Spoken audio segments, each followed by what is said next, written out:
Bueno, comenzamos.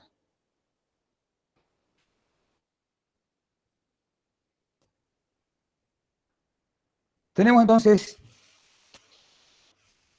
hoy al Evangelio de Lucas, trabajamos el de Marco, trabajamos Pablo anteriormente, dentro de los pensadores del cristianismo primitivo, trabajamos Mateo, nos toca Lucas, nos quedaría Juan.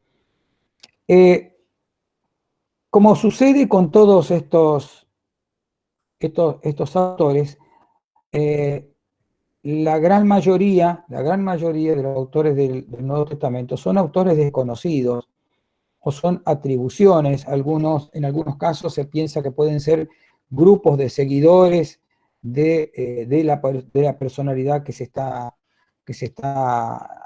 invocando a través del nombre y que escribieron, como pasó, por ejemplo, como pasa con ciertas cartas de Pablo que son atribuidas a Pablo, como ya vimos, pero que tienen de alguna manera la validez de alguna forma perpetuar el pensamiento del maestro. Bueno, entonces, del Nuevo Testamento prácticamente lo único que se sabe con certeza, la autoría, son ciertas cartas de Pablo. El resto son autores que en su momento tal vez han sido anónimos porque no han firmado sus trabajos, pero que de alguna forma la iglesia, o esa iglesia en formación todavía, esa iglesia todavía bajo esta idea de permanecer dentro del judaísmo, necesitó darle nombre para darle legitimidad, que no sea un texto volante, algo que se dice, algo que no se sabe quién escribió.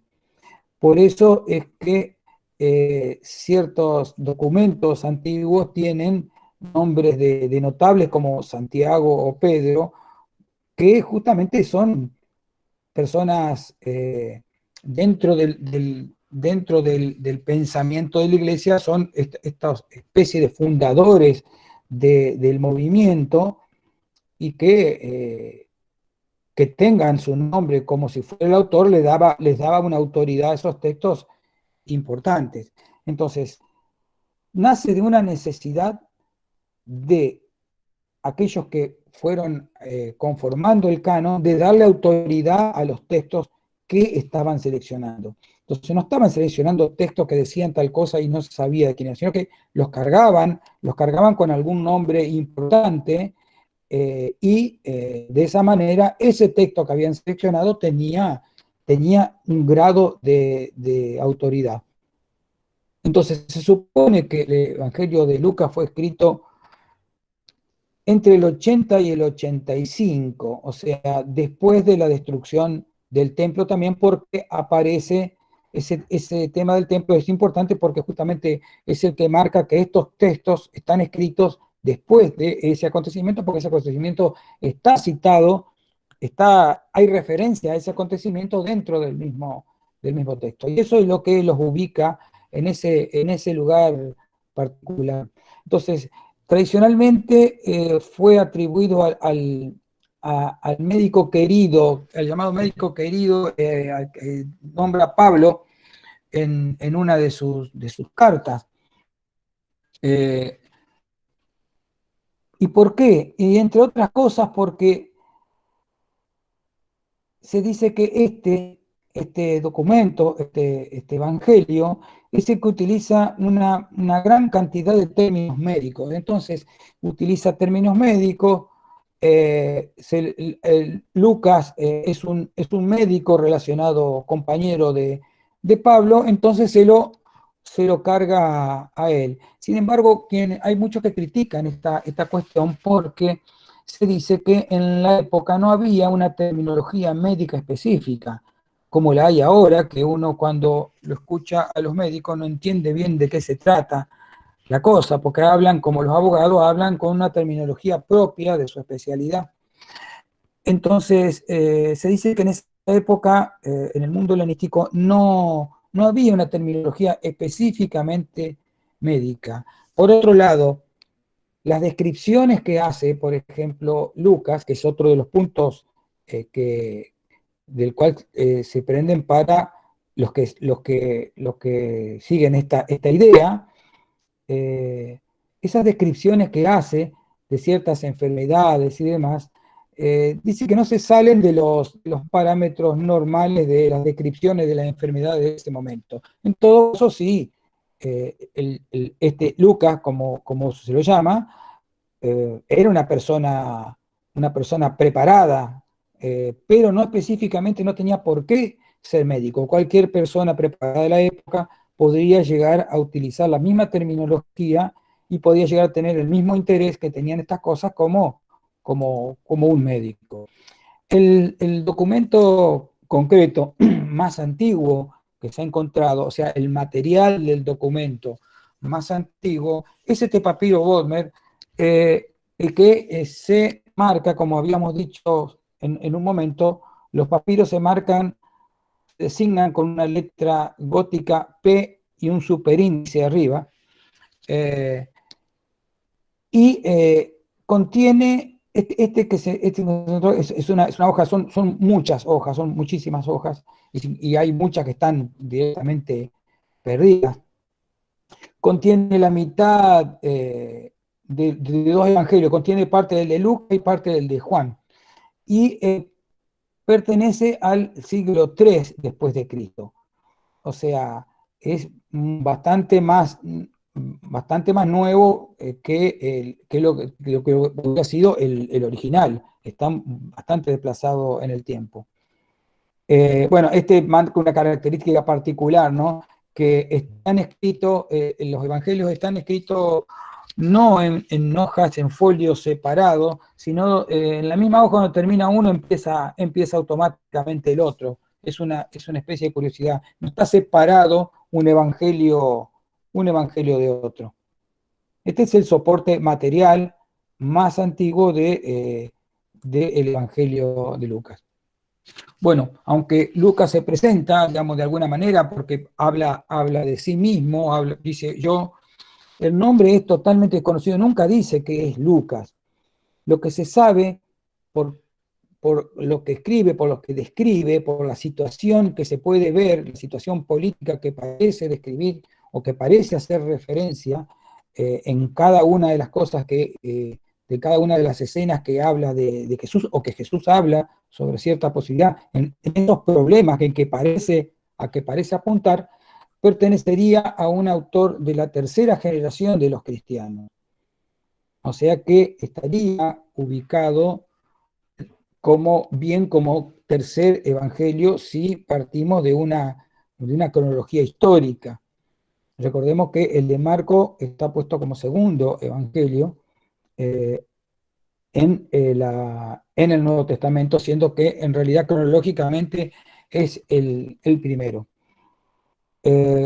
Bueno, fue Irineo de León el que lo llamó así, aproximadamente en el año 180, que es cuando escribe este documento contra las herejías. Muchas de estas cosas, particularmente lo que se refiere a las herejías, a esa otra opinión, como se pensaba en ese momento, la herejía después va a empezar a tener un carácter ya entre comillas, de maldita, ¿no es cierto? En las edades más tempranas todavía no eran textos o formas malditas de manifestarse, sino que eran opiniones diversas, opiniones que no le caían bien a las ortodoxias, ¿no es cierto? De todas maneras, como les comentaba, mucho de lo que se sabe de herejía y demás se sabe por las críticas de los padres de la iglesia que hacían a ese tipo, a esas líneas o sublíneas dentro de la secta, particularmente la que les interesaba, ¿no? De la secta de Jesús, que no se acomodaban a lo que iba siendo de a poco la centralidad de la iglesia con una teología cada vez más configurada, más cerrada. Porque los textos heréticos se terminaban destruyendo, entonces no nos ha quedado prácticamente nada de los textos originales, sino las críticas. De todas maneras, Dice, igualmente Lucas, seguidor de Pablo, consignó en un libro el evangelio que éste predicaba. Entonces, desde los documentos que han quedado, es Irineo el que aparece por primera vez. Probablemente haya habido uno anterior, pero no se ha encontrado, que lo llama Lucas. Y a partir de ahí empieza a aparecer en el llamado canon Muratori, que es un canon que se descubre muchísimo tiempo después, y es como una especie de proto-canon, porque acuérdense que canon es una forma de organización de los textos sagrados, ¿no es cierto? Lo estuvimos viendo algo del canon, pero el canon Muratori yo preferí saltearlo porque si nos iba a complicar y demasiado, iba a ser demasiado y en ese momento no era importante, pero acá lo pongo para nombrarlo nada más. Es un canon que se encuentra en un momento que es copia de un canon más antiguo. Muratori una personalidad, creo que es del Renacimiento o de la Antigüedad tardía. Tiene el nombre de la persona que lo encontró. Pero se refiere a eso. Bueno, y ahí en ese canon ya aparece considerado a Lucas como el médico compañero de Pablo. Ya no solamente es hijo de Pablo, sino que es el mismo médico que Pablo nombra. Entonces, justamente la intención de la iglesia es buscarle algún nombre que sea identificable y no un nombre que quede tan en la nube que no se sepa quién es. Si era un seguidor de Pablo y si era médico, compañero de Pablo, era muy amigo de Pablo, que era una persona muy importante, un notable de la, dentro de los que empezaron a componer lo que después va a ser el movimiento cristiano y la iglesia misma. Bueno, se dirige a lectores cristianos de origen judío, porque se lo dedica a Teófilo.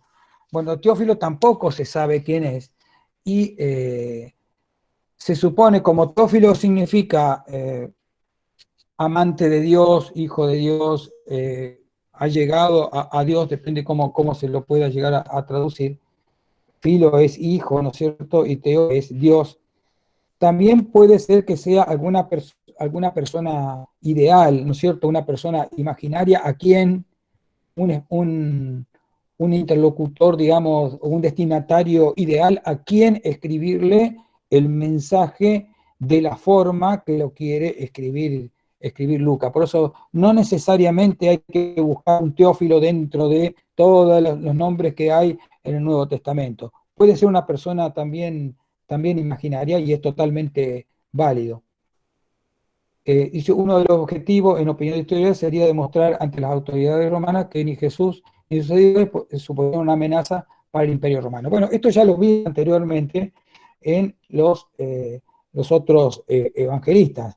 Ya están viviendo tiempos en los cuales no es tanto el caso de Lucas. Lucas no parece referir a un tiempo de persecución, ¿cierto? Y cuando hablamos de persecución, no tenemos que confundir la persecución que por ahí nombran los evangelistas con las persecuciones cristianas, que van a ser posteriores, porque las persecuciones de las que hablan los evangelistas son persecuciones a los judíos, y ellos eran judíos, o sea, había persecuciones también sobre ellos, pero por su carácter de judío. Por eso los evangelistas ponen énfasis en que ellos son judíos, pero son diferentes, son judíos seguidores de Jesús, y que según la doctrina de Jesús que ellos van elaborando, según esa doctrina, no representan la amenaza que representan los judíos para el Imperio Romano, que se manifiestan en permanentes revueltas sobre las cuales los romanos tienen que poner orden. Entonces, esto es algo permanente dentro de los evangelios, presentar la mejor imagen de Jesús para no alarmar a los romanos. Por un lado, eso facilita la entrada de personas al movimiento de Jesús, a la secta de Jesús, pero por otro lado también calma o pretende calmar a las autoridades romanas pendientes de las revueltas judías. El Evangelio de Lucas es una obra que en realidad es doble. Por un lado está el Evangelio y por otro lado todos los Hechos de los Apóstoles. Hoy por hoy no hay ninguna duda de que el autor de los Hechos de los Apóstoles es el mismo que el del Evangelio llamado de Lucas. O sea, nuestro Lucas es autor de una obra que tiene dos cuerpos, es una obra doble. La primera presenta el Evangelio en boca de Jesús, en vida de Jesús, y la segunda, los hechos, es el Evangelio en términos de mensaje, como lo habíamos visto, que significaba la palabra Evangelio, como el mensaje, pero ya en manos de los apóstoles, luego, por supuesto, de la muerte de Jesús. Por lo tanto, los hechos de los apóstoles representan los primeros pasos de lo que después va a ser la iglesia cristiana. Entonces, hay que estar pendiente de estas dos. Y bueno, entre otras cosas, también se sabe que es de Lucas porque los dos están dedicados al mismo Teófilo. Las dos cuerpos están dedicadas a la misma personalidad. Se supone que la división, que esta obra, que en realidad era una, si bien muchos dicen que hay un tiempo entre la elaboración de una y otra porque hay ciertas cosas que cambian, y si la hubiera escrito de una sola vez, hubiera más armonía en ciertas cuestiones. Eh, por ejemplo, el Evangelio termina con la pasión y los Hechos de los Apóstoles empieza con la pasión, pero la versión de la pasión de los Evangelios es diferente a la de los Hechos de los Apóstoles. Ya había habido ahí un cambio, de alguna forma un cambio de visión, en todo caso un ajuste de la visión de Lucas respecto de lo que quería,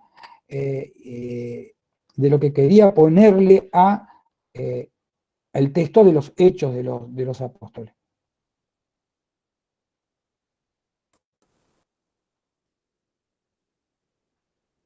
Bueno, los dos relatos de la ascensión unen las dos partes de la obra lucana. Esto era más o menos lo que yo le estaba comentando. Es la forma, yo le dije, no, yo me equivoqué recién, yo dije la pasión, no, es la ascensión, el momento de ascensión de Jesús al cielo, es el elemento que es común.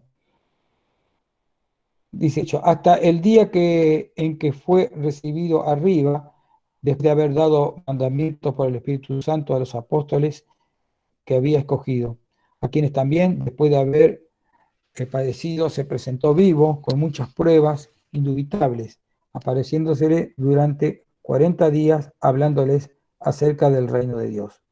Bueno, en la primera parte, o sea, en los relatos que tienen que ver con las apariciones de Lucas, del Evangelio de Lucas, la ascensión parece producirse el mismo día.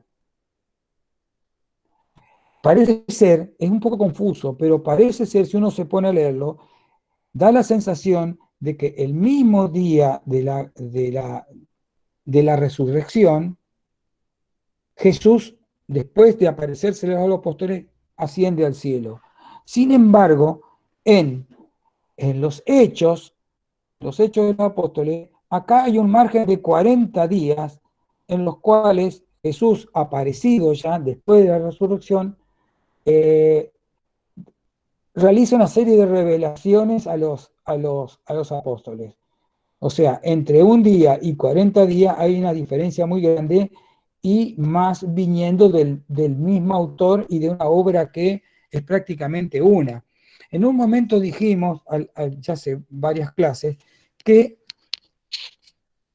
la división de la obra es muy probable que se deba al tamaño de los rollos de papiro.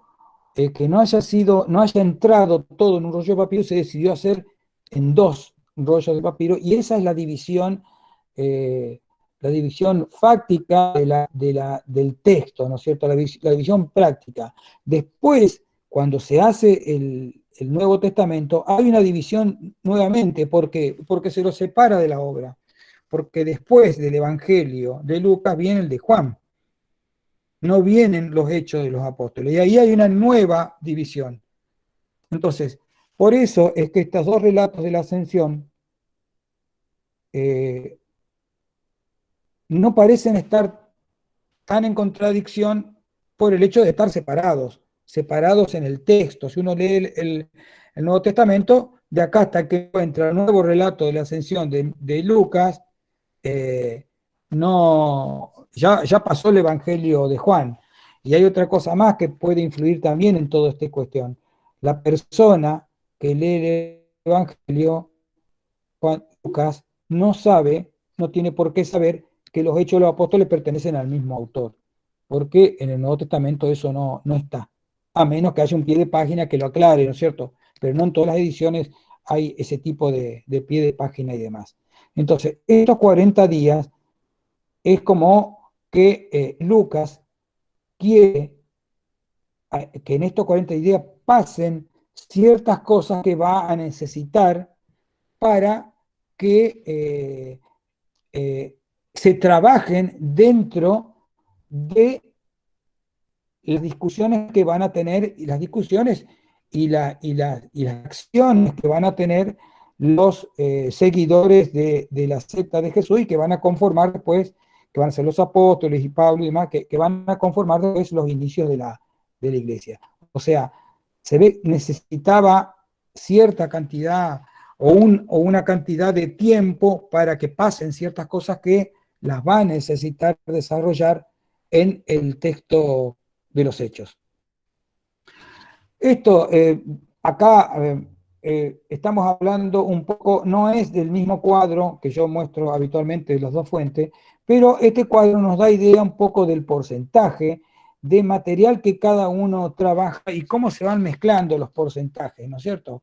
Lo que más nos importa acá, después ustedes lo pueden analizar más detenidamente. Esto, por supuesto, que no es exacto para nada, no es exacto, pero nos da una idea. Lo que más nos interesa es que Lucas toma de Marcos, igual que Mateo toma de Marcos. Recordemos el tema de la teoría de las dos fuentes. Y también toman de la fuente Q. Y también tienen material propio. Ese material propio es un material compilado por ellos o creados por ellos para poner de relieve ciertos aspectos o ciertas cuestiones que a ellos les va a interesar desarrollar. Lo que llama la atención acá es que en Lucas, por lo menos el autor de este cuadro, puso 35% de material exclusivo de Lucas, mientras que Mateo, el material exclusivo es de 20%. Entonces, no solamente que de Lucas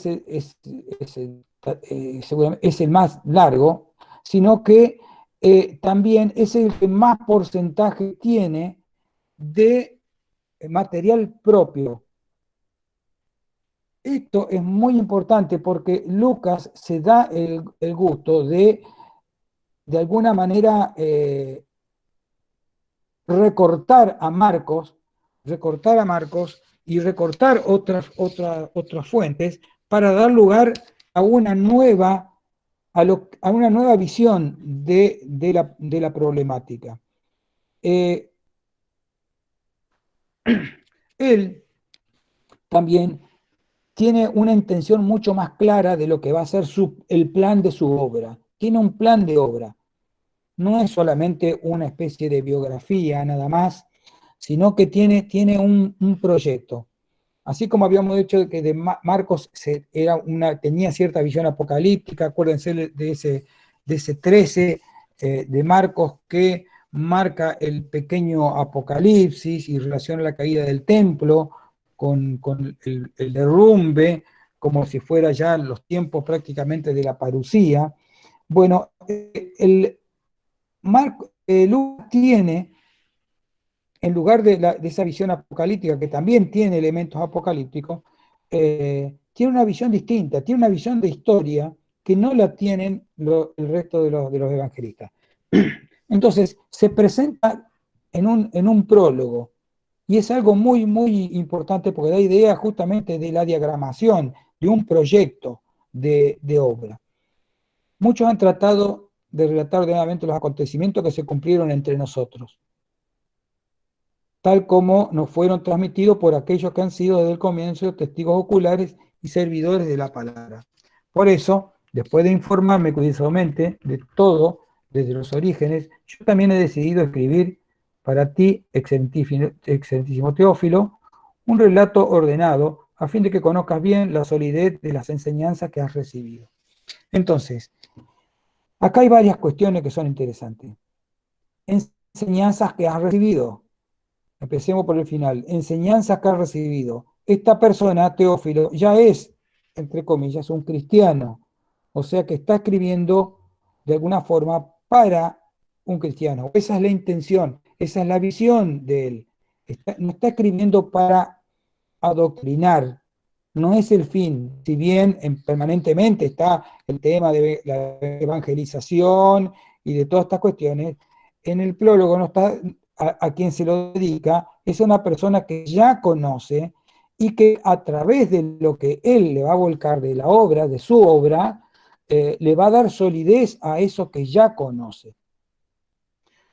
Esto cuando dice muchos, está sentando las bases de que él conoce de alguna forma los textos que andan, y particularmente que conoce a Marcos, porque está hablando de que otros han tratado de relatar ordenadamente los acontecimientos que se cumplieron entre ellos. Entonces, esto de hacer una vida de Jesús y contar acontecimientos de la vida de Jesús, él reconoce ya la existencia de una tradición.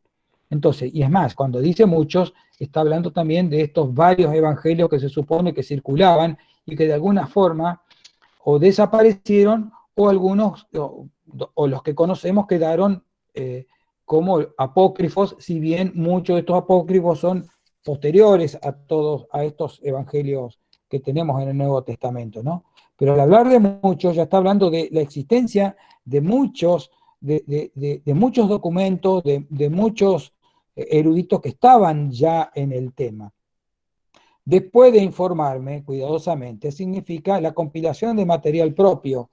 O sea, no solamente se está basando en el material que existe, sino que se puso a buscar más, ¿no es cierto? De los orígenes, y también he decidido escribir para ti. O sea, ya se está instalando, y un relato ordenado. Un relato ordenado es un relato que tiene que ver con cierto grado historizante del asunto. A él le interesa muchísimo el tema de la cronología, pero ya vamos a ver que es un tipo de cronología especial, no es un tipo de cronología historiográfica como la que nosotros consideraríamos hoy, sino en el hecho de ir ordenando de una manera particular los acontecimientos con un fin teológico, porque recordemos que no son textos históricos, por más que contengan elementos de historia, no son textos que apunten a la historia, sino a bajar un mensaje teológico particular. Entonces, en este prólogo se está instalando Lucas como un historiador. Es más, dice, a fin de que conozcas bien la solidez de la enseñanza, significa que se está instalando como el auténtico historiador, como el historiador que va a contar en realidad contundentemente cómo pasaron las cosas, lo que no es algo menor respecto de la visión de los otros evangelistas, ¿no? Bueno, toma la estructura básica de Marcos y añade al comienzo y al final los acontecimientos del nacimiento y de la y lo posterior a la resurrección de Cristo, como son las apariciones, ¿no es cierto? Al igual que Mateo. Sin embargo, la utilización de la fuente no es igual que la de Mateo. Trabaja como por sectores, e inclusive no tiene problema en sacar partes, por ejemplo, de Marcos y meter otra parte que le sirven a él en el relato ese historizante que él quiere hacer. El caso particular es el que describe muy bien el viaje a Jerusalén. Y bueno, eso le ocupa una cantidad de tiempo y tiene que sacar pedazos de Marcos sin que aparentemente tenga mucho problema. Y esto otro también es interesante, que no parece enmarcarse en una atmósfera de persecución. Es como que escribe desde otro lugar. Por eso se supone que estaba escribiendo en un momento, o estaba dedicando esta obra en un momento en que el cristianismo no se veía tan amenazado como el resto del judaísmo, o que de alguna manera, tal vez en Roma alguien ya había entendido que los cristianos no eran los tipos de judíos que hacían problemas. No solo piensan hacer una historia, sino instalarse como el único evangelista que considera al tiempo teológicamente. Y eso es lo que estamos hablando. Hace una historia, pero una historia teológica. El tiempo para Lucas solo tiene sentido en tanto y en cuanto sea un tiempo en el cual Dios interviene. Dios interviene el tiempo y ese es el tiempo que le importa para poder desplegar en su trabajo. Entonces, él se preocupa básicamente en hacer una historia de la salvación. Si bien no es el término que utiliza, eh, hay ciertos teólogos que le han puesto este título de historia de la salvación al texto de Lucas. Esto se manifiesta, por supuesto, en la primera parte y también se continúa este espíritu en la segunda parte, que sería la de los Hechos de los Apóstoles. Y se suele, por una cuestión de practicidad, digamos, de alguna forma, se suele dividir este tiempo en tres, aunque algunos dicen que en realidad hay que dividirlo en dos, pero bueno, vamos a tomarlo así, después en todo caso vemos la otra posibilidad. El tiempo de Israel, el tiempo de Jesús y el tiempo del Espíritu y de la Iglesia. Vamos a tratar de ver un poco de qué se trata esto. El tiempo de Israel, o es el tiempo de las promesas. Nunca siempre se mueve en esta articulación promesas y cumplimiento de las promesas. Mateo también trabajaba algo así, ¿no es cierto? Como que Jesús era el Mesías que habían profetizado en la antigüedad, los antiguos profetas, los profetas clásicos de Israel. Entonces siempre se mueve en esto. Pero por supuesto que acá está incluida la iglesia, no solamente Jesús, la resurrección, sino lo que va a venir también. Entonces, este tiempo de Israel va desde la creación del mundo hasta el bautismo de Jesús. Entonces, la ley y los profetas eran hasta Juan. Desde entonces, el reino de Dios es anunciado y todos se esfuerzan por entrar en él. Después dice, y descendió el Espíritu Santo sobre él en forma corporal como paloma, y vino una voz del cielo y decía, tú eres mi Hijo amado, en ti tengo complacencia. Entonces, de alguna forma, instala la idea de Hijo de Dios, y por supuesto ya la viene instalando desde el nacimiento, porque recordemos que es uno de los que pone el nacimiento de Jesús desde la virginidad. Entonces ya de alguna forma ya está manifestando esta idea de la divinidad de Jesús desde el comienzo, pero en el bautismo donde se confirma este tipo de filiación divina que tiene.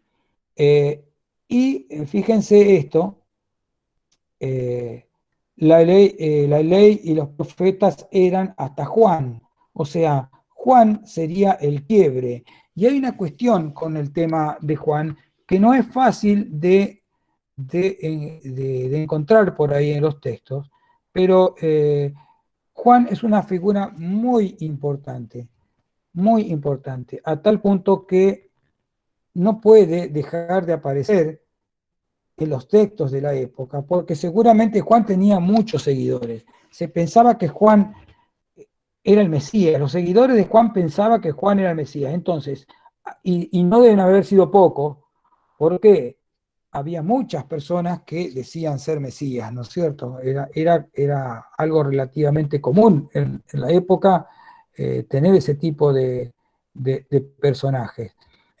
Sin embargo, Juan es nombrado, Juan inclusive es trabajado como si fuera pariente mismo de Jesús. Lucas establece también eso. Y, y aunque eso, por supuesto, que hoy por hoy los teólogos no están totalmente de acuerdo, eh, sin embargo, ponerlo a Juan dentro del tiempo de Israel, del tiempo antiguo, lo está de alguna manera eh, degradando, porque de ser considerado Mesías por sus seguidores, esto que yo estoy diciendo no es algo que esté escrito, porque justamente, pero es algo que se puede llegar a entrever de lo que escriben los evangelistas. Eh, Se está tratando de poner a Juan, de no obviarlo, pero de ponerlo en un lugar que sea mensajero de Jesús, que sí va a ser el Mesías para los seguidores de Jesús. ¿Se entiende? Entonces, eh, lo hacen aparecer a Juan como un elemento muy importante, pero en Juan se divide el tiempo de las promesas del tiempo del cumplimiento, que va a ser el tiempo propio de la vida de Jesús. El tiempo de Jesús entonces va a ser el tiempo del centro de la historia. Desde el bautismo a la muerte, y es el tiempo del cumplimiento, de las promesas de Israel, porque Jesús es el Mesías prometido por los profetas. Y los principales sacerdotes y los escribas buscaban cómo matarle, porque temían al pueblo. Y entró Satanás en Judas, por sobrenombre Iscariote, el cual era uno del número de los 12.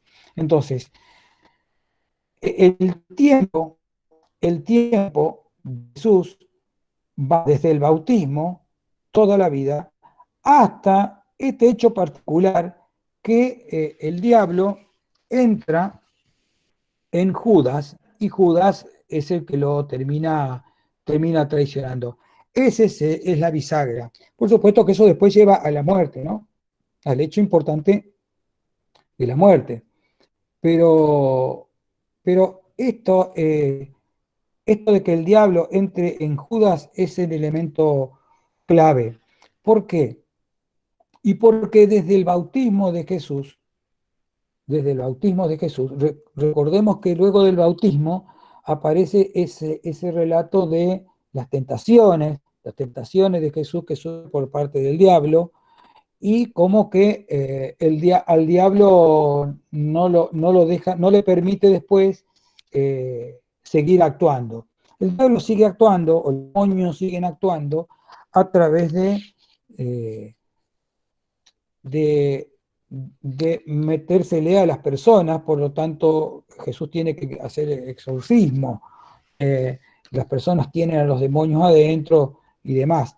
Pero son cuestiones menores y puntuales, pero el diablo deja de actuar durante la vida de Jesús, y comienza a actuar en el momento que entra dentro de Judas, y le provoca la acción esta de la traición a Jesús.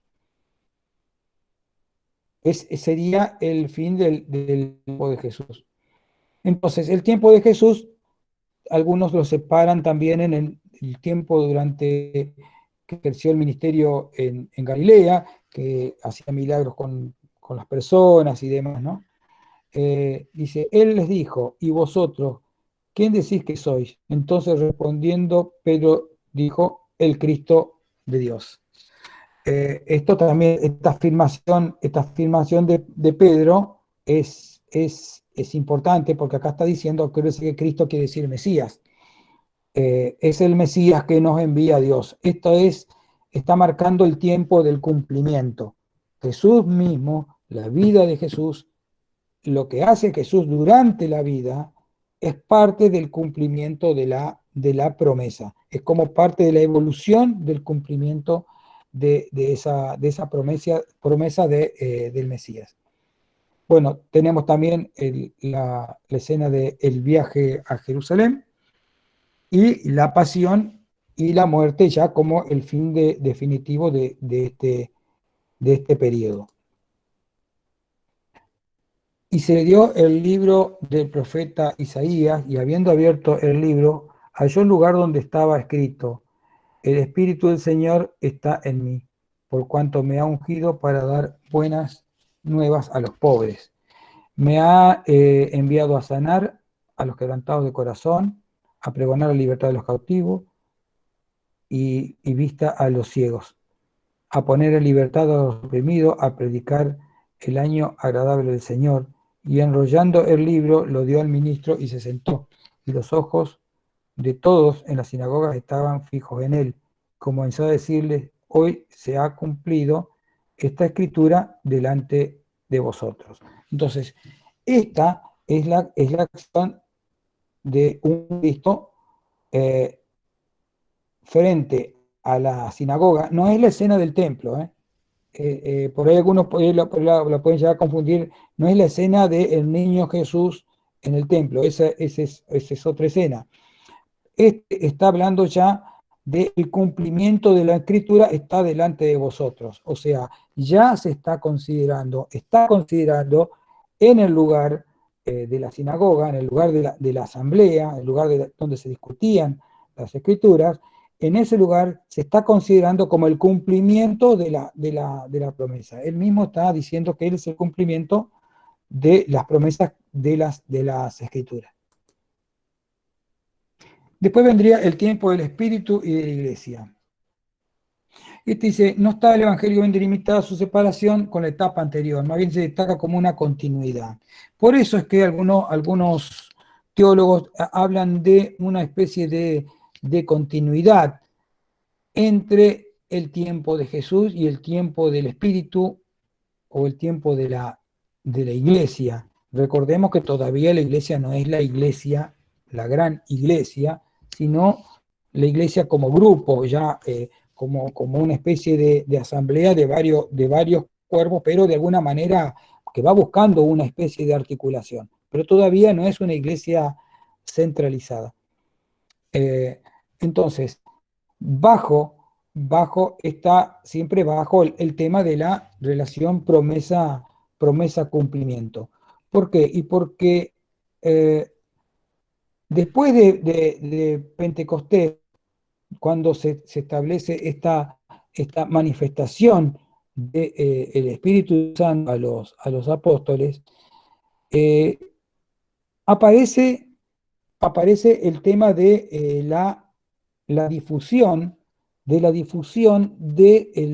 mensaje de Jesús ya cuando Jesús no está. Entonces, se supone que Jesús está presente en los mismos apóstoles, está entre ellos. Por eso se dice que Jesús está en la iglesia. Entonces, la misión de la iglesia sería la continuidad inmediata de la misión de Jesús. Por eso es que algunos no establecen, como no está claro en el Evangelio, dicen que en realidad el tiempo de Jesús y el tiempo de la iglesia es el mismo. En realidad, lo que hace la ascensión, en todo caso, es entre la ascensión y el desarrollo de la actividad de los discípulos de Jesús, hay como una especie de eslabón, es como una unión en realidad, y no es como un corte de acá para allá y de acá para allá.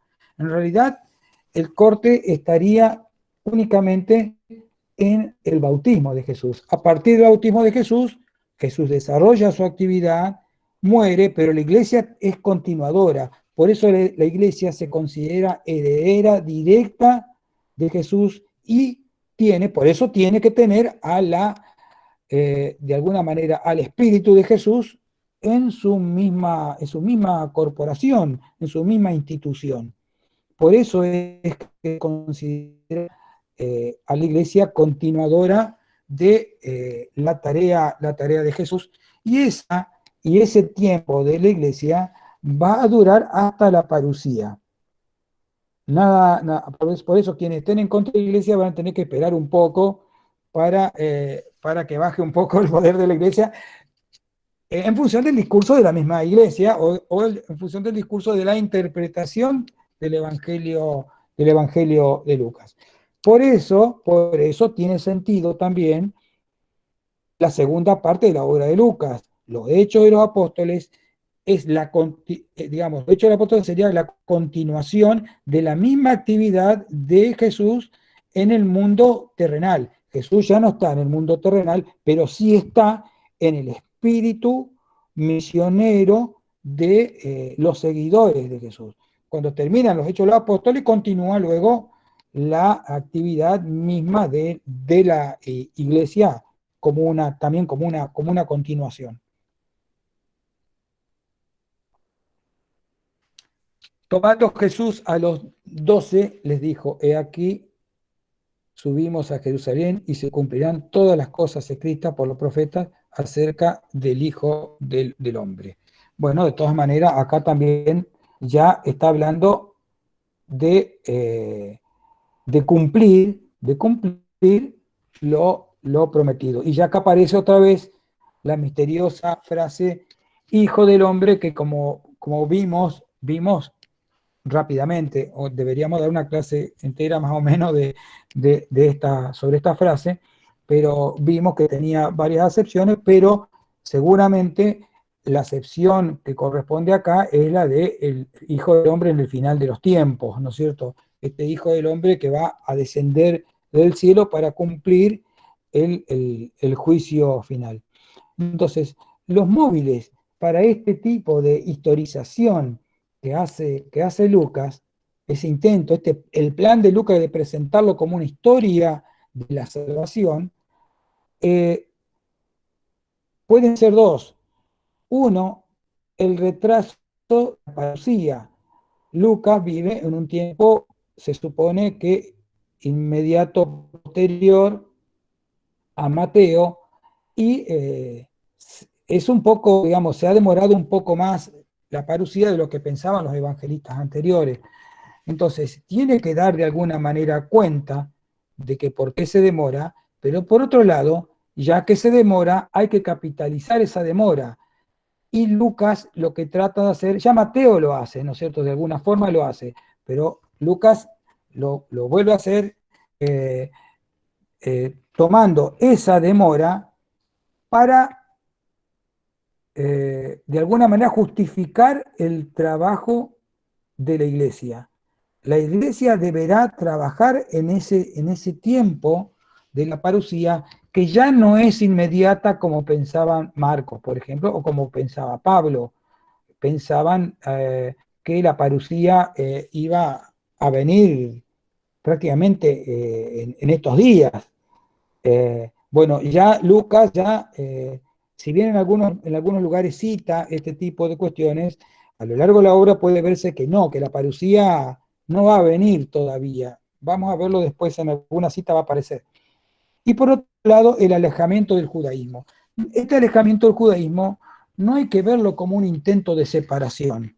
No es un intento de separación todavía, sino más bien es un intento de quedarse con el judaísmo, de ser el auténtico judaísmo.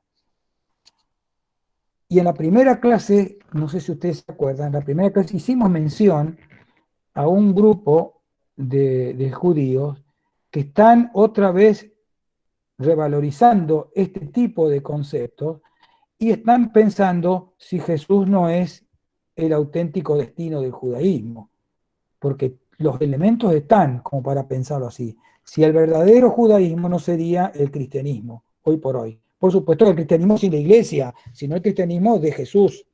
¿Se entiende?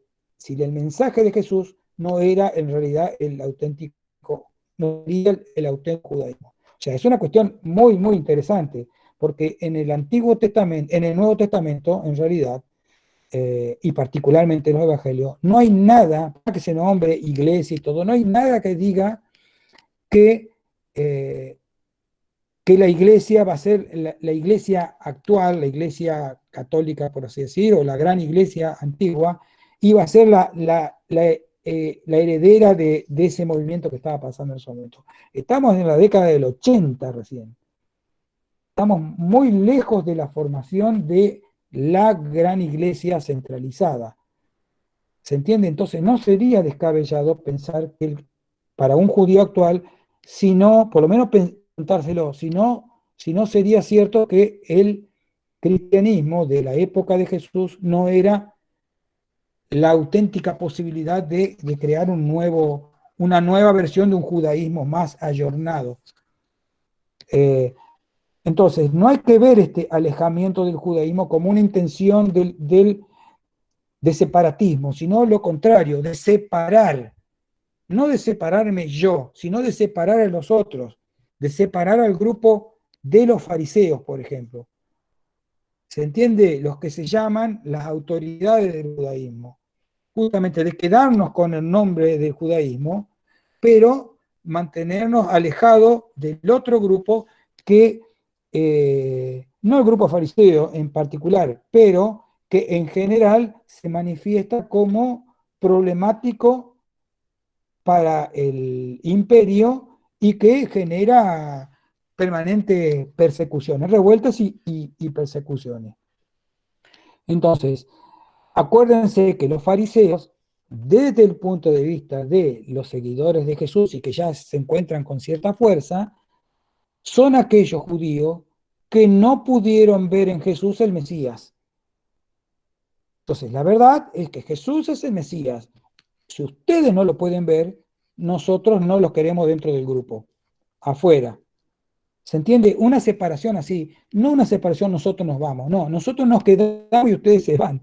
Esa es el espíritu de esta separación, ¿no es cierto? Entonces, esta forma de historizar, esta forma de armar la historia de la salvación, es de alguna manera, está planteada por esta idea de separarse, de alejarse de este grupo judío o estos grupos judíos que no aceptan la verdad que significa que Jesús es el auténtico Mesías. Los intereses teológicos de Lucas. Jesús es hijo de Dios desde su nacimiento y se comprueba por los milagros que realiza. También es el profeta Mesías doliente de las profecías que sube a Jerusalén en busca de su destino. Recordemos el tema de ya la articulación entre las profecías que hablaban del Mesías y la historia esta que contaba Isaías sobre el siervo sufriente. Como Jesús es un Mesías y muere, hay una articulación ahí entre estas dos profecías, cosa que no se hacía en el judaísmo fariseo. El Mesías, digamos, tenía una característica militarista y triunfaría, llevaría a Israel a elevarla por encima de sus enemigos. Bueno, como Jesús fracasa, hay un intento de articulación de ver en ese fracaso, en realidad, parte del plan divino como lo había profetizado Isaías. Es todo un movimiento muy interesante de cómo articular las antiguas escrituras para profetizar algo que pasó y que ya es inevitable. La historia tiene un sentido que muestra los planes de Dios sobre la humanidad, sobre Israel y sobre el nacimiento de la comunidad cristiana. O sea, la comunidad cristiana nace a partir de el sufrimiento y la muerte y el aparente fracaso terrenal del Mesías, siendo que en realidad los continuadores de Jesús plantean esta muerte como una resurrección y como una próxima venida que va a ser la definitiva triunfal. La cristología, toda la vida de Jesús pertenece al plan divino. Entonces, todo lo que hace Jesús es parte del plan, incluido, por supuesto, su fracaso final, es parte del plan. Es el Mesías anunciado por la Antigua Escritura, lo que muestra más claramente como Hijo de Dios. Sin embargo, se lo presenta ante todo como el profeta por excelencia. Entonces, él les dijo, ¿qué cosa? Y ellos le dijeron, de Jesús Nazareno, que fue varón, profeta, poderoso, en obra y en palabra delante de Dios y de todo el pueblo. A Lucas le interesa justamente, profundamente le interesa el tema de presentar a Jesús como un gran maestro, como un gran profeta, como una persona que hay que imitar. Por eso, toma a Marcos y lo retoca o omite ciertos párrafos de Marcos para no dejar a a un Jesús mal parado. El Jesús de Lucas tiene un carácter más hierático, o sea, tiene ciertas características que lo hacen una persona que como sabe, conoce de su divinidad y como conoce su destino, es una persona que trabaja de otra manera, no es tan irascible, no tiene humanidad, no tiene la humanidad que mostraban tal vez los otros evangelistas. Lo desprende mucho de las reacciones. Yo no recuerdo bien, pero mostramos varios momentos que Jesús inclusive insultaba a una persona que le iba a... que le había agarrado le había agarrado la túnica y demás, y tenía ciertas manifestaciones violentas. Bueno, Lucas trata de sacarle todo eso y es una persona que no tiene, por supuesto, que no tiene malos sentimientos, pero no tiene malas reacciones. Es una persona muy pacífica, muy centrada, tiene una dignidad extrema, siempre, en los peores momentos, es siempre la persona que sabe cuál es su destino y que sabe que es el Salvador. En la parte donde estos cambios se ven con mayor claridad. Vamos a ver en Lucas lo que dice. Entonces, nosotros, a la verdad, justamente padecemos porque recibimos lo que merecieron nuestros hechos, mas ningún mal hizo. ¿Recuerdan esto? Es la locución de uno de los bandidos, ¿no es cierto? Le dice que por Jesús, no hizo ningún mal. Y dijo a Jesús, acuérdate de mí cuando venga en tu reino. Entonces Jesús le dijo, de cierto te digo que hoy estarás conmigo en el paraíso. Es un bandido que está al lado de él y él inclusive se muestra de buen grado, estando crucificado, frente a un tipo que lo crucificaron junto con él, ¿no es cierto? Después dice, y Jesús decía, Padre, perdónales porque no saben lo que hacen. Y repartieron entre sí sus vestidos y echando suertes. Esto también, esto de perdonar a las personas que lo ofenden y perdonar a aquellos que le hacen el mal, perdonar al enemigo, eso está muy presente en el Evangelio de Lucas, porque justamente lo que quiere mostrar es una característica de Jesús que después va a resultar de modelo para sus seguidores. Por supuesto que este tipo de afirmaciones se van como contradiciendo de la idea que se puede llegar a tener de un Jesús histórico.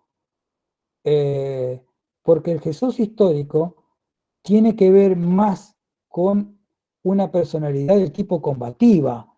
Es increíble que a una persona que solamente piense en la paz se lo condene a muerte y a la muerte que... No la muerte en sí, ¿no es cierto? Porque lo podrían haber condenado a muerte, pero que los romanos condenen a muerte a una persona que no hace nada malo, es una cosa bastante increíble. O sea, que lo condenen a la muerte de la cruz, a esa muerte ejemplificadora, a esa muerte que servía para condenar, digamos, para matar a aquellos bandidos, a aquellas personas a las cuales seguían masas de gente para generar revueltas. La muerte en la cruz tiene eso. Acuérdense de la teatralidad que significa la cruz. Hasta el día de hoy la cruz es algo imponente, es algo para el espectador, es algo para público. No es algo que se lo mata y para que nadie... No, no, es una exposición pública la cruz.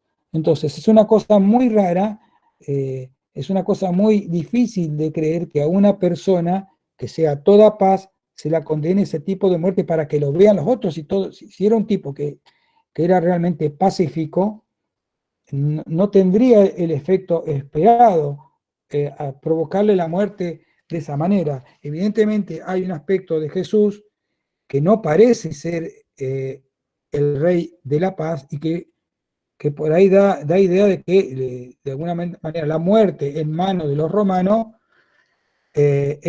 fue hacia una persona que tenía posibilidades de producir revueltas.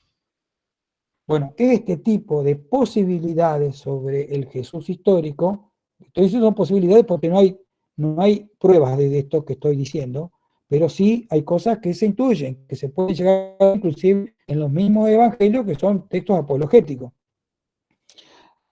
Sin embargo, en el de Lucas todo esto está como transformado. Se ha tratado de dejar y transformar las cosas de tal manera que parezca este tipo de Jesús hieráticos, un Jesús que sabe que es una divinidad y sabe cuál va a ser el resultado. Y está buscando continuamente la conciliación con el enemigo, de alguna forma, ¿no? Bueno, vamos a comparar estos dos. Marcos, y él ahora novena, Jesús clamó a gran voz, diciendo, Eloi, Eloi, lama sabactani, que traducido es, Dios mío, ¿por qué me has desamparado? Esto es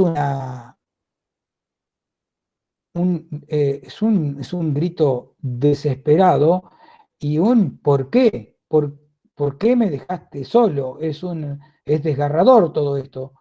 Es una persona que no sabe por qué le está pasando lo que le está pasando, la injusticia que le está pasando, por qué le está pasando.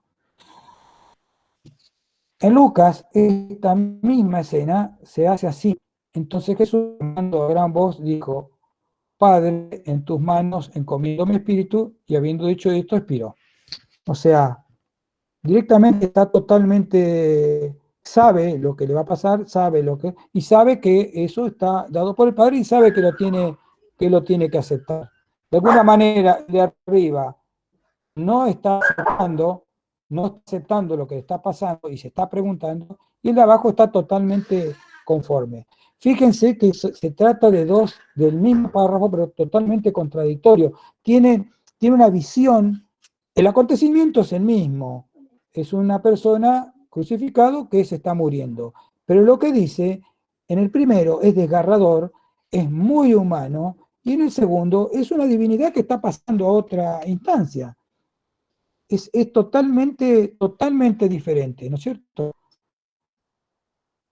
Por eso decimos que eh, esto no es una contradicción de datos, que hay muchísimas contradicciones de datos entre los evangelios, sino una contradicción, una diferente visión del mismo acontecimiento. De alguna manera nos está también sacando un poco, recortando un poco esta idea de la inspiración divina de los evangelistas. Lo ven de manera muy distinta, pero lo ven de manera muy distinta, no porque estén contando en sí la historia de otra manera, que sí lo están haciendo, sino que tienen objetivos distintos, tienen objetivos totalmente distintos. Entonces, el objetivo particular de Lucas justamente es presentar a un Jesús con una templanza muy grande, con una dignidad suprema, Eso es lo que quiere, lo está limpiando de toda actitud humana que de alguna manera podría llegar a ser reprochable.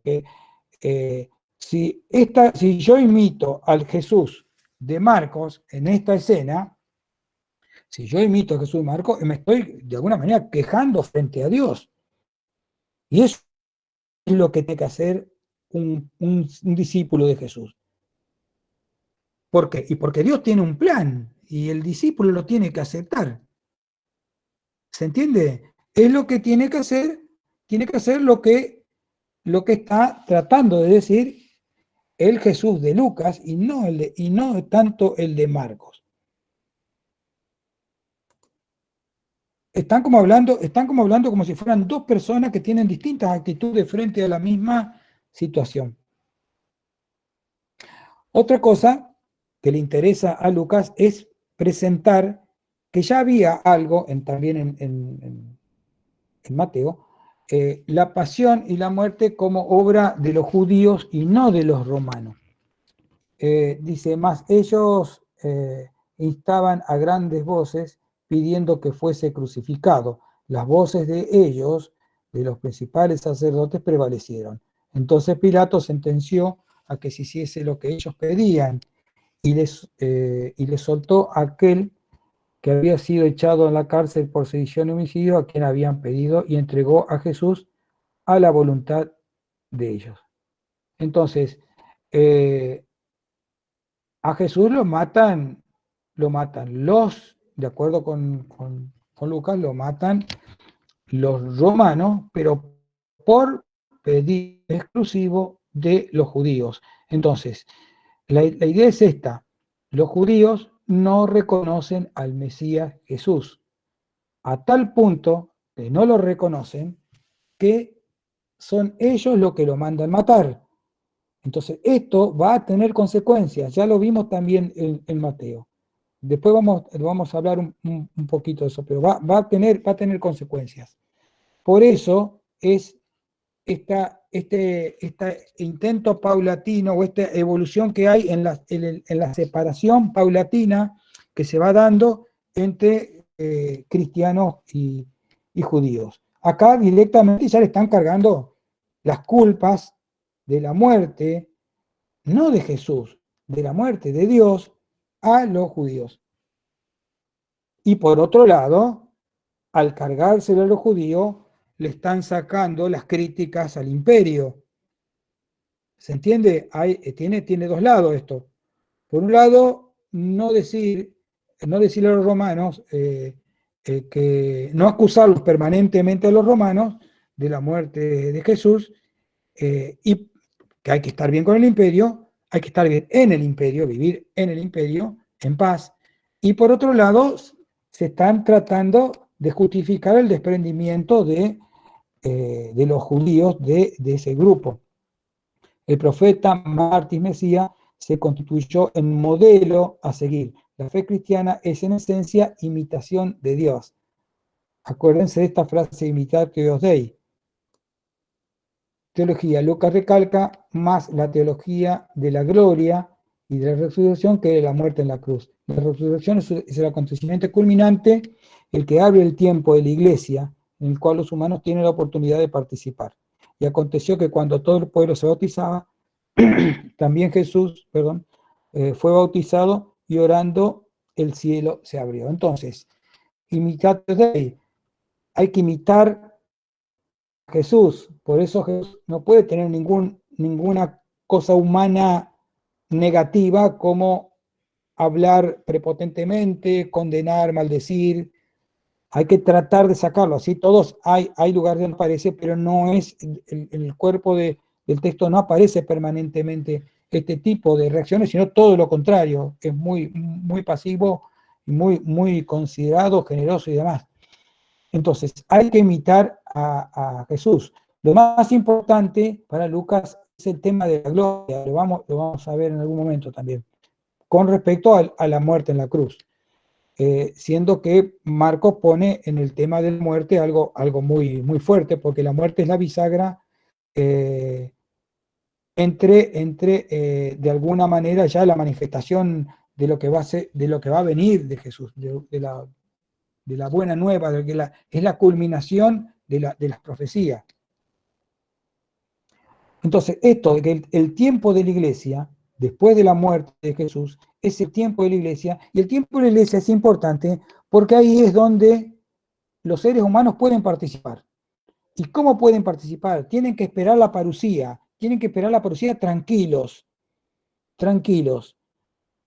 Y esto es, por supuesto, dentro del marco siempre del Imperio Romano. Es muy importante estar tranquilos. Y orando. Por eso es que Lucas pone a Jesús orando en los momentos más importantes. Después del bautismo hay oración de Jesús. En el momento en que, también antes de que elija a los apóstoles, también hay oración. Hay oración también en la pasión. O sea, siempre en los momentos clave Jesús ora. O sea, se detiene y se dedica un tiempo a ese momento, a esa relación con el marco divino. Y eso es lo que tiene que hacer el seguidor de Jesús en los tiempos de la iglesia. Por un lado, llevar el mensaje de Jesús, prolongar el mensaje, pero fundamentalmente orar. Tiene que orar mucho. Eso es lo que pretende Lucas que se haga en la iglesia. Por eso construye un modelo de Jesús que va a ser un modelo a seguir, que se manifiesta de esa manera. El reino de Dios ya está presente desde el ministerio de Jesús. La iglesia es la continuación de ese ministerio y la garante de la culminación del reino. De esto ya estuvimos hablando, ¿no? Los cristianos deben imitar a Jesús y su principal función es, a manera de imitatio Dei, evangelizar y fundamentalmente orar. Los 12 salen favorecidos respecto a Marcos. Para Lucas hay que preservar la imagen de los 12 porque son testigos directos de su tiempo. Entonces, recordemos que Marcos dedicaba su obra a un mundo, al mundo helénico particularmente. Se dirigía su vista hacia esa evangelización y que venía de una línea paulina. Y recordemos que Pablo había tenido muchos enfrentamientos con la iglesia de Jerusalén, con la iglesia de los 12 instalados en Jerusalén. Y recordemos que Mateo venía del mundo judeo-cristiano, de una escisión de esa iglesia de los 12. Por eso Marcos hablaba de alguna manera despectiva respecto inclusive del mismo Pedro, hablaba de manera despectiva de Santiago, los trataba como de cobardes, como de dubitativos y hasta de traidores, pero Mateo no. Mateo como que de alguna manera les trataba de dar una forma un poco menos peyorativa, digamos que los lijaba un poco para que no parecieran así. Bueno, Lucas directamente omite ciertos párrafos donde se habla mal de los seguidores directos de Jesús. ¿Por qué? Y porque él pretende generar modelos, y los 12 son las personas que Jesús eligió, y esos 12 no pueden tener bajezas viles, humanas. ¿Se entiende? Entonces trata de limpiar lo que Marcos pone de crítica dentro del grupo de seguidores inmediatos de Jesús. Lucas lo trata de acomodar para que esos 12, que son testigos directos de Jesús, sean también modelos a imitar por los seguidores. Yo me había olvidado de mencionarles que cuando Lucas habla de apóstoles, habla exclusivamente de los 12, ni siquiera de Pablo. Pablo para Lucas no es un apóstol en sí, es un seguidor de Jesús. Y eso también marca algo que es interesante y que por ahí daría para conversar un poco que por qué hace ese tipo de distinción. Porque el término apóstoles, en un momento habíamos dicho que era como una especie de colectivo, había muchos apóstoles, por eso es que a Pablo se lo llama el apóstol de los gentiles. Pablo también tiene para algunos esa característica de apóstol. Lucas parece dejar el término apóstoles exclusivamente para los 12. Los demás son seguidores, discípulos y demás. Eso era algo que le quería comentar porque se me había pasado, porque por ahí lo pueden llegar a ver. La escatología. Vamos a ver rápidamente acuérdense que estas Tesalonicenses es una carta de Pablo. Luego, nosotros, los que vivimos, los que hayamos quedado, seremos arrebatados juntamente con ellos en las nubes para recibir al Señor en el aire. Y así estaremos siempre con el Señor. O sea, nosotros, los que quedemos, vamos a ser llevados por el Señor en la parucía. Marcos también les dijo: de cierto os digo que hay algunos de los que están aquí que no gustarían la muerte hasta que hayan visto el reino de Dios venido con poder. Eso es lo que dice Marcos. Marcos, sí. O sea, también está hablando de una parucía en tiempo de los que estamos vivos.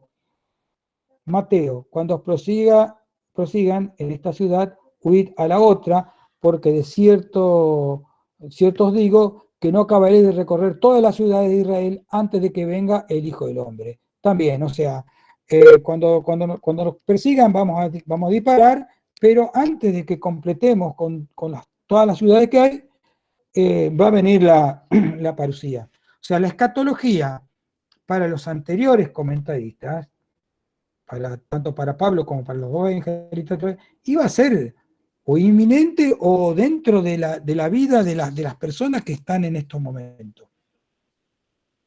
Aunque Lucas reproduce varios pasajes de este tipo de escatologías o comenta las escatologías, no piensa que el fin del mundo sea ahora inmediato, sino que ya está viendo que la parucía se va a demorar. Dice: él entonces dijo: mirad que no seáis engañados, porque vendrán muchos en mi nombre diciendo: yo soy el Cristo. Dice: el tiempo está cerca y no vayáis en pos de ellos. Y cuando oigáis de guerras y sediciones, no os alarméis, porque es necesario que estas cosas acontezcan primero, pero el fin no será inmediatamente. O sea, está dando lugar, también Marcos, en algunos puntos nosotros vimos que también trabajaba en esto, pero no era lo principal. La idea era que la parucía iba a llegar, se estaba demorando, pero iba a llegar en algún momento. Directamente ya lo patea para mucho más tiempo adelante. Por eso es que le da importancia al tiempo del Espíritu, tiempo de la Iglesia. Está dando tiempo al tiempo de la Iglesia para que desarrolle su actividad misionera y demás. No se sabe cuánto vendrá, pero la de repente. Sí, perdón. Sí, respecto de la parucía, ya en la segunda epístola de Pedro, le dice: el Señor no tarda en cumplir lo que ha prometido, como algunos imaginan, sino que tiene paciencia con ustedes, porque no quiere que nadie perezca, sino que todos se conviertan. Sin embargo, el día del Señor llegará como el ladrón a la noche. Y un día de estos los cielos desaparecerán estrepitosamente. Los elementos serán desintegrados por el fuego y la tierra, y todo con ello será consumida. Esa era la segunda habilidad que veía Pedro en la epístola. Bueno, de alguna manera era justamente lo que iba a plantear ahora, no desde el punto de vista de Pedro, sino desde el punto de vista de Lucas, que es el que estamos viendo ahora. Pero dice: mirad también por vosotros mismos que vuestros corazones no se carguen de glotonería, embriaguez y de los afanes de la vida, y venga de repente sobre vosotros aquel día, porque como un lazo vendrá sobre todos los que habitan sobre la faz de la tierra. Velad pues en todo el tiempo orando, que seáis tenidos por dignos de escapar de todas estas cosas que vendrán y de estar en pie delante del Hijo del Hombre. Y después dice: vosotros pues también estad preparados, porque la hora que no penséis el Hijo del Hombre vendrá. porque a la hora que no penséis, el Hijo del Hombre vendrá. Está hablando justamente de algo parecido a lo que vos estás diciendo, ¿viste? Como dice, como un ladrón que llega. Bueno, acá también, no se sabe cuándo, no se sabe cuándo. O sea, se va a prolongar, pero va a venir rápido, no va a dar tiempo a pensar. Por eso es que la acción de la iglesia es tan importante y mientras haya tiempo hay que usarlo para prepararse para la venida, porque la venida va a ser rápida, no se sabe cuándo, no ponen fecha, ¿no es cierto? Por supuesto que después con el tiempo empiezan a aparecer los movimientos milenaristas y todo, que son muy interesantes también, es muy posterior esto, pero ya empiezan a buscar para el año 1000, por ejemplo, empiezan a hablar del año 1000. Pero más allá de eso, por un lado, la parucía se está demorando, pero por otro lado, ojo que va a venir así, que no nos agarre mal parado. Esa es la idea de Lucas al respecto. El retraso de la parucía hace que le dé más importancia a la expansión de la iglesia. La vida misma de Jesús se presenta ya en la salvación. O sea la salvación ya está. Por eso lo importante ya no es tanto la parucía, sino lo que podamos hacer antes de la parucía, porque la salvación ya está desde el nacimiento de Cristo, o en todo caso, si uno quiere, desde el bautismo de Cristo, ya se da la salvación que está presente, dice. Ni dirán, helo aquí o helo allí, porque aquí el reino de Dios está entre vosotros. Es el tiempo de actuación de la iglesia. O sea, lo importante no es en realidad ya la parucía, sino el tiempo que tiene la iglesia, o sea, la iglesia, nosotros, acá, las personas, de actuar. Porque lo otro pertenece a Dios y no está en las manos de las personas manejar el tiempo de Dios. Esa es más o menos la idea. En cuanto al mesianismo, es parecido al de Mateo. Al comienzo hace pensar que el Mesías esperado es el Hijo de Israel. Bueno, al principio habla sobre un tema muy, muy judío, que es el hijo de, el Mesías como hijo de la casa de David, pero después empieza a cambiar un poco. De todas maneras, bueno, el reino de Dios está aquí y el humano puede participar. Pertenecer a es el más importante para Lucas. Este tipo de mesianismo es el que puede ser aceptado por la masa del imperio, sin embargo, es parte de lo que supone el discurso del Jesús histórico. Claro, es más o menos, ya lo estuve diciendo, el mesianismo de un Jesús bueno, de un Jesús que viene por la paz, es lo que hace que la relación con los romanos mejore, porque los romanos ya no lo van a considerar como los judíos revoltosos, lo van a considerar como estos judíos que son de alguna manera pacifistas, y por otro lado eso hace que los romanos mismos se incorporen con más facilidad a engrosar las filas de la secta de Jesús. Entonces, comenzó Jesús a denunciar a las ciudades que habían hecho la mayor parte, donde había hecho la mayor parte de su milagro, porque no se habían arrepentido. Y tú, Capernaum, ¿acaso serás levantada hasta el cielo? No, sino que descenderás al abismo. Si los milagros que se hicieron en ti se hubieran hecho en Sodoma, esta habría permanecido hasta el día de hoy. Pero te digo que el día del juicio será más tolerable el castigo para Sodoma que para ti. Fíjense que Mateo está comparando a la ciudad de Capernaum con la ciudad de Sodoma, que es una ciudad maldita, castigada por Dios. Otra vez Mateo. El árbol se le reconoce por su fruto. Dice, camada de víbora, ¿cómo pueden ustedes ser humanos? Bueno, está hablando de los fariseos como si fueran un grupo de víboras y demás. O sea, fíjense que son cosas negativas. Está criticando, condenando, haciendo maldiciones. Bueno, no es el Jesús que plantea Lucas. Este es el Jesús en todo caso que en cierta forma plantea Mateo. Grandes multitudes iban con él, volviéndose les dijo, si alguno viene a mí, dice, y no aborrece a su padre, a su madre, a su mujer, hijos, su hermano, hermana, aún también su propia vida, no puede ser mi discípulo. Esto es un caso raro en Lucas, ¿no? aquel que no aborrece a su padre, a su madre, está diciendo, está hablando de este tipo de pensamiento, que deje todo y que se venga conmigo. Y alguna cosa de esa hay, por supuesto, en Lucas. ¿Por qué? Y porque Lucas pretende seguir de alguna manera lo que se llamó ebionismo.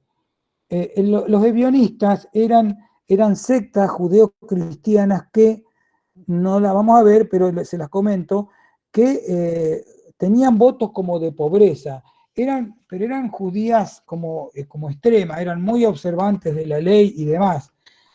Sin embargo,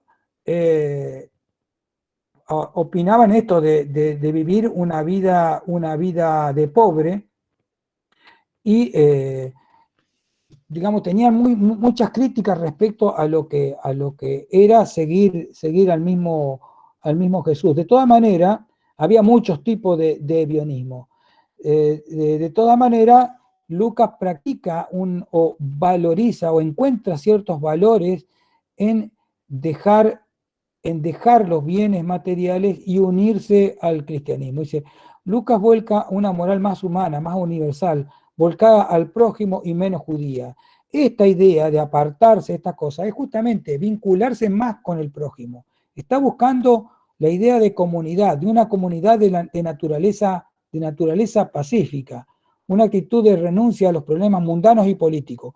Fíjense, pacífica justamente, pero que no tenga voluntad de mezclarse con los problemas cotidianos de la gente en el marco de la vida en comunidad del imperio, y mucho menos meterse con los temas políticos del imperio. Se está separando cada vez más, o enfáticamente propone separarse de lo que habitualmente hacen los judíos con sus problemas, ¿no? Que es de volcarse a enfrentar al imperio. En los hechos, esta tendencia se sigue, y es una ética acomodada al tiempo de espera. O sea, hay que esperar la parusía, trabajando de alguna manera este tipo de ética de la convivencia y de afinidad con el prójimo. Presenta a los cristianos como miembros de un grupo que no representará problemas al imperio. En la bienaventuranza dice, bienaventurados seréis cuando los hombres os aborrezcan, o cuando os aparten de sí, o vituperen, y desechen vuestro nombre como malo por causa del Hijo del Hombre.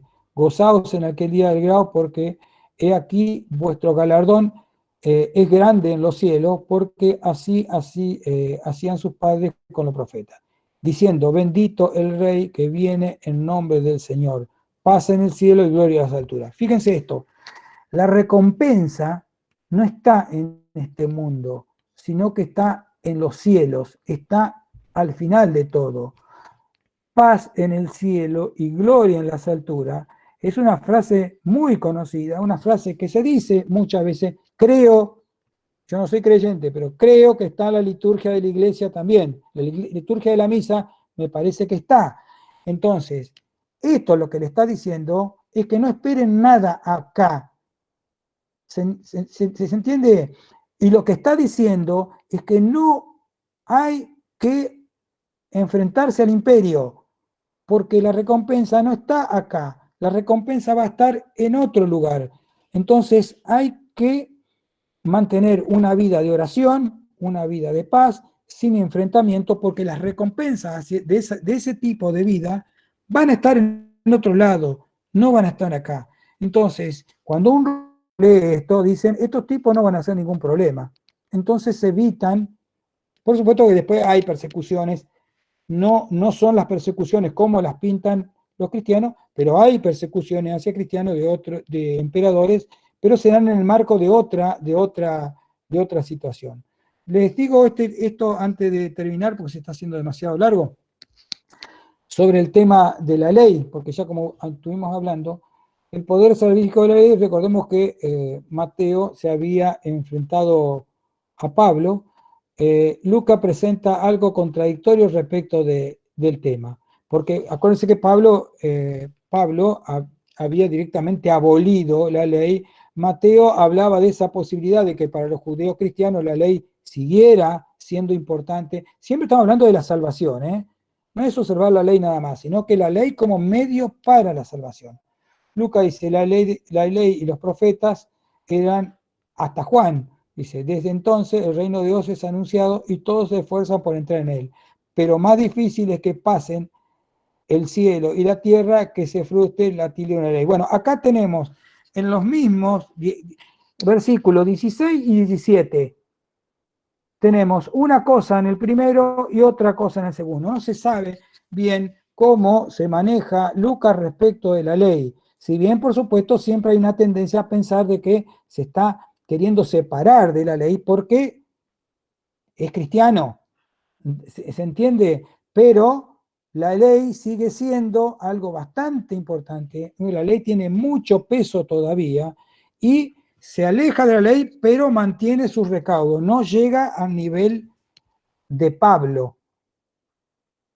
Sin embargo, en el texto general del Evangelio, en especial los Hechos, afirma seguir que eso no implica cumplir con la ley tal como lo haría un judío. Esto es lo que les estaba diciendo recién.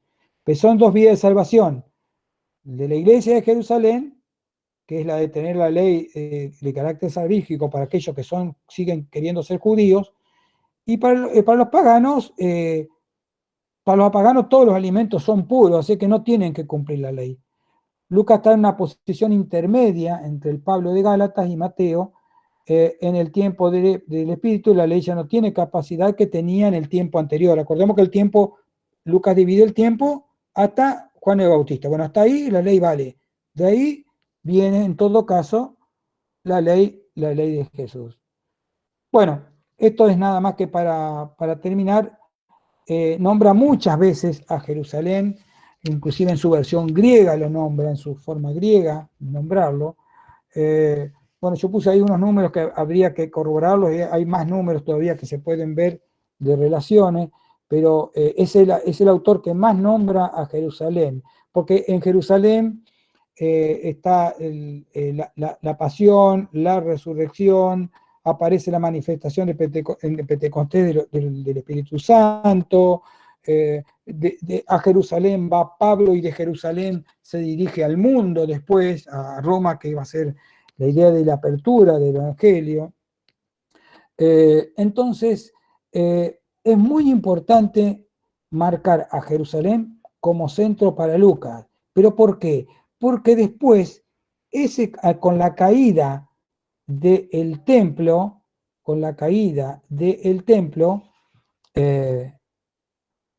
que acá en este párrafo que está acá, en este Lucas 19, dice que le acusa esto de que no dejarán piedra sobre piedra y demás, por cuanto no conociste el tiempo de su visitación. Está cargando la caída del tiempo, no un acontecimiento apocalíptico como lo trata Marcos. ¿Se acuerdan que Marcos trata la caída del templo como una especie de anuncio de la parucía, como los tiempos que se vienen? En cambio, Lucas trata la caída del templo como que los judíos no conocieron a Jesús, no aceptan, no reconocen a Jesús como Mesías, y como hijo de la divinidad. Entonces por eso se lo castiga. Es como una especie de castigo del Antiguo Testamento que Yahvé hacía cuando había inundaciones, con todo este tipo de cosas. Era Yahvé que castigaba. Bueno, en este caso Dios castigó a los judíos por no reconocer a Jesús como Mesías. Él está cargando, es otra carga más para los judíos, ¿no es cierto? En todo caso, Jerusalén es importante hasta la caída después del templo, y cuando cae el templo, el centro del mundo para Lucas se traslada a Roma, que es el lugar uno de los posibles lugares donde fue creado el Evangelio. Algunos creen que el Evangelio de Lucas fue creado en Roma, otros dicen en Antioquía, otros dicen en Éfeso, pero de todas maneras, la iglesia, el centro de la iglesia hoy está en Roma, y Lucas de alguna manera justifica ese desplazamiento por la idea de que los judíos no reconocieron a Jesús como Mesías y fueron castigados con la destrucción del tiempo por el mismo Dios. ¿Se entiende? Por eso es que nombra tantas veces a Jerusalén, porque la idea es plantear la legitimidad de Jerusalén respecto de Dios y justificar después que al no existir Jerusalén, al no existir el tiempo, ese centro se traslada a Roma y desde ahí va a salir al mundo. y ese va a ser el destino final de la iglesia. El evangelio nace en Jerusalén y se dirige a Roma, el evangelio como mensaje, ¿no?